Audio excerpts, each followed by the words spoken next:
안녕하세요. 오늘 우리가 파헤쳐볼 이야기는요, 바로 인류의 역사를 송두리째 바꾼 푸른 곰팡이, 페니실린에 관한 겁니다.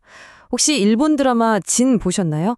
주인공이 과거로 돌아가서 어떻게든 페니실린을 만들려고 정말 필사적으로 애쓰는 장면, 기억하시는 분들 계실 거예요.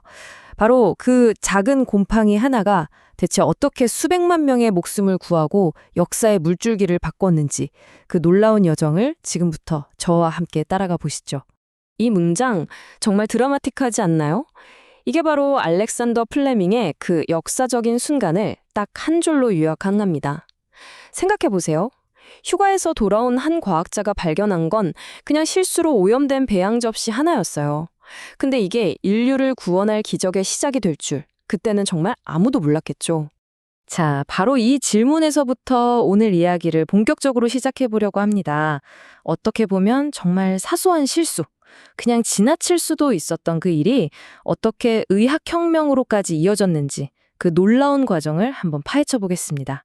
첫 번째 장, 혁명적인 실수입니다. 방금 제가 던졌던 질문의 답을 찾아서 모든 것이 시작된 바로 그 운명적인 실수의 순간으로 함께 돌아가 보시죠. 정말 영화 같은 이야기 아닌가요? 그냥 치우는 걸 깜빡하고 휴가를 다녀왔을 던인데 돌아와 보니 배양 접시에 웬 푸른 곰팡이가 피어 있고 신기하게도 그 주변만 세균이 깨끗하게 녹아 있었던 거죠. 플레밍은 이 곰팡이가 세균을 죽이는 아주 강력한 물질, 바로 페니실린을 만들어낸다는 걸 직감했습니다. 자, 방금 페니실린이 세균을 죽였다고 했잖아요. 그럼 우리가 싸워야 할 이 보이지 않는 적들의 정체는 정확히 뭘까요? 지금부터 미생물의 세계로 한번 깊숙이 들어가서 세균, 바이러스, 그리고 페니실린을 만든 곰팡이까지 이 세 주역의 특징을 확실하게 구분해 보겠습니다. 먼저 세균입니다. 세균은요, 혼자서도 잘 먹고 잘 살 수 있는 완막한 하나의 생명체예요. 우리 몸에 좋은 유산균 같은 착한 녀석들도 있지만 상처를 곰게 만드는 포도상구균처럼 아주 나쁜 녀석들도 있죠. 여기서 제일 중요한 핵심은 이 세균들은 항생제로 잡을 수 있다는 겁니다. 다음은 바이러스. 얘네들은 세균이랑은 완전히 달라요. 혼자서는 정말 아무것도 못하거든요. 반드시 살아있는 우리 세포에 딱 달라붙어서 기생해야만 살아남고 또 자손을 퍼뜨릴 수 있는 뭐랄까 일종의 생물학적 해적 같은 존재죠. 그래서 감기에 항생제 먹어도 소용없는 거예요. 바이러스는 오직 항바이러스제로만 상대할 수 있습니다. 코로나19 생각하시면 바로 이해되시죠? 마지막으로 곰팡이입니다.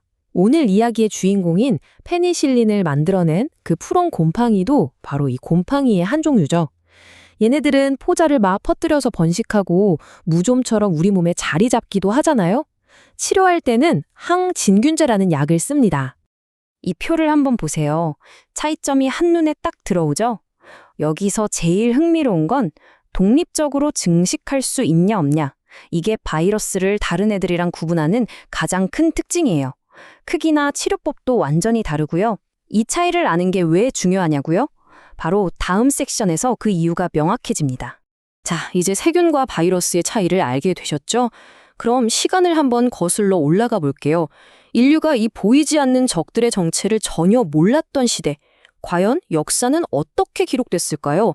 그건요, 그야말로 세균과의 처절한 전쟁의 역사였습니다. 이 타임라인을 좀 보세요. 정말 충격적입니다.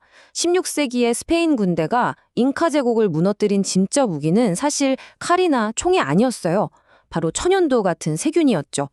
심지어 1924년에는요, 미국 대통령조차 아들의 발가락에 생긴 작은 물집 감염 하나 막지 못해서 결국 떠나보내야 했습니다.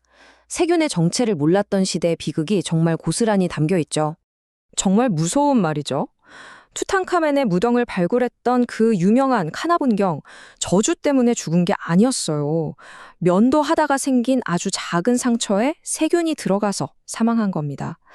당시에는 이렇게 사소한 상처가 폐혈증으로 번져서 목숨을 잃는 일이 정말 흔했습니다. 그렇다면 지금의 우리는 어떨까요? 다행히도 우리는 이제 이 세균에 맞서 싸울 무기를 가지고 있습니다. 작은 상처가 났을 때 어떻게 대처해야 이런 비극을 막을 수 있는지 아주 실용적인 방법을 알아보겠습니다. 핵심은 아주 간단해요. 먼저 씻고 바르고 덮는다. 딱 이겁니다. 근데 여기서 가장 중요한 게 뭔지 아세요? 바로 첫 번째 단계, 세척이에요. 흔히 쓰는 소독약보다 흐르는 깨끗한 물로 흙이나 먼지 같은 이물질을 꼼꼼하게 씻어내는 게 무조건 우선입니다. 그 다음에 항생제 연고를 바르고 혹시 감염 징후가 생기지는 않는지 잘 지켜봐야 하고요. 우리 약상자에 꼭 하나씩 있는 연고 두 가지죠. 후시딘과 마데카솔. 후시딘은 항생제 성분이 강해서 세균을 죽이는 게 주 목적이에요. 그래서 상처가 막 생겼을 때 감염이 걱정될 때 쓰는 게 효과적이죠. 반면에 마데카솔은 세사를 돋게 하고 흉터를 줄이는 데 초점이 맞춰져 있어요. 상처가 좀 아물어 갈 때쯤 쓰는 게 더 좋다는 거죠. 목적이 완전히 다른 약인 셈입니다. 네, 페니실린 덕분에 인류는 정말 큰 승리를 거뒀습니다. 하지만 전쟁은 아직 끝나지 않았습니다. 오히려 더 교활하고 강력한 새로운 적이 나타났거든요. 바로 항생제 내성입니다. 이게 뭐냐면요. 우리가 항생제를 쓰면 쓸수록 세균들도 가만히 있지 않고 살아남으려고 진화를 한다는 거예요. 결국에는 어떤 항생제도 듣지 않는 무적의 세균, 이른바 슈퍼박테리아가 태어나게 되는 거죠. 그래서 여러분 이게 정말 중요합니다. 병원에서 처방받은 항생제는 절대 중간에 마음대로 끊으면 안 돼요. 왜냐면요, 약을 먹기 시작하면 일단 약한 세균들부터 죽어나가니까 몸이 금방 좋아지는 것처럼 느껴져요. 하지만 그때 약을 딱 끊어버리면 살아남은 최정의 독한 세균들이 아싸 하면서 내성을 획득하고 다시 엄청나게 번식하게 됩니다. 이건 나 자신뿐만 아니라 우리 사회 전체를 위협하는 정말 위험한 행동이에요. 플레밍의 발견은 정말 기적이었습니다. 우연히 우리에게 준 선물이었죠. 하지만 항생제 내성이라는 이 새로운 위협 앞에서 우리가 언제까지고 또 다른 우연, 또 다른 기적만을 기다리고 있을 수는 없겠죠?